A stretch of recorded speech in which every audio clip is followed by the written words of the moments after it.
బయోగ్రఫీకి profile కి ఏంటి తేడా అంటే బయోగ్రఫీలో 2 types క్వశ్చన్స్ అడుగుతాడు. ఐదర్ టేబుల్ మొత్తం ఇచ్చేస్తే మనము డిస్క్రిప్టివ్ గా రాయాలి. కానీ ప్రొఫైల్ కి బయోగ్రఫీకి తేడా ఏంటి అని అంటే బయోగ్రఫీ 10 marks ది కనుక చాలా డీటెయిల్డ్ గా రాయాల్సిన అవసరం ఉంటుంది.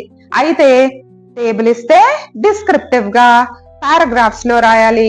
పారాగ్రాఫ్స్ లో ఇస్తే టేబుల్ లాగా రాయాలి. ఇది బాగా గుర్తుపెట్టుకోవాలి. కమింగ్ టు ఎస్సే, మీరు చిన్నప్పటి నుంచి నేర్చుకుంటున్నారు హౌ టు రైట్ ఎస్సేస్ అని. First proper beginning, introduction, body, conclusion.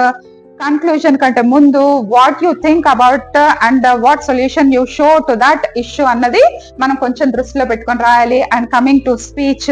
Speech అంటే good morning the judges, dignitaries on the stage, ఇలాంటివన్నీ కూడా మెన్షన్ చేస్తూ ఫస్ట్ ఇంట్రొడక్షన్ చెప్పి తర్వాత స్క్రిప్ట్ రాస్తూ మనం ప్లాన్ చేసుకొని కొంచెం ప్రాక్టీస్ చేయాలి.